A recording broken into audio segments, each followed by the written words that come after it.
खबरों के सिलसिले को आगे बढ़ाते हुए चलते हैं गुजरात निसार अहसन की तफसीलात के मुताबिक गुजरात पुलिस थाना कुंजा ने खतून के अंधे कत्ल की लड़साखेज वारदात ट्रेस कर ली। पुलिस ने इंतहाई मेहनत और जानफशानी से कातिल को इंतहाई कलील अरसा में गिरफ्तार कर लिया। तफसीलात के मुताबिक एक माह कबल कुंजा के इलाका शादीवाल की रिहायशी नरगिस नामी खतून को घर के अंदर गला काट कर इंतहाई बेदर्दी से कत्ल कर दिया गया। पुलिस ने वाक़े की इत्तला मिलते ही नाश कब्जा में लेकर नामालूम मुल्जिमान के खिलाफ कत्ल का मुकदमा दर्ज कर लिया। डीपीओ गुजरात सैयद असद मुजफ्फर ने इस अंधे कत्ल की लड़साखेज वारदात को ट्रेस करने और सफाक कातिलों की जल्द गिरफ्तारी के लिए डीएसपी सदर सर्कल अदनान अहमद मलिक की ज़ेर निगरानी एसएचओ थाना कुंजा एसआई मोहम्मद अनवर और इंचार्ज चौकी शादीवाल को खुसूसी टास्क दिया, जिन्होंने इस अंधे कत्ल की मुख्तलिफ पहलुओं से तफ्तीश शुरू कर दी। तफ्तीशी पुलिस टीम ने जदीद टेक्नोलॉजी को बरोएकार लाते हुए इंतहाई मेहनत और जानफशानी से अंधे कत्ल की वारदात को ट्रेस करके सफाक कातिल बिलावल नईम वल्द मोहम्मद नईम सकना शादीवाल को गिरफ्तार कर लिया,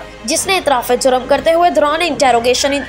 इंकशाफ किया कि वह मकतूला का हमसाया है और चोरी की नीयत से बुर्का पहनकर उसके घर में दाखिल हुआ, जिसे मकतूला ने पहचान लिया, जिस पर मुलजिम ने मकतूला के सर पर हथौड़ी से वार किया, जिससे वो बेहोश होकर गिर पड़ी। बाद अज़ा मुलजिम ने तेज धार छुरी से उसका गला काटकर मौत के घाट उतार दिया और मौका से फरार हो गया। पुलिस ने मुलजिम के कब्जा से आला कत्ल, हथौड़ी, छुरी, चोरी शुदा मोबाइल और रकम बरामद कर ली है, जबकि मज़ीद तफ्तीश मुकदमा जारी है।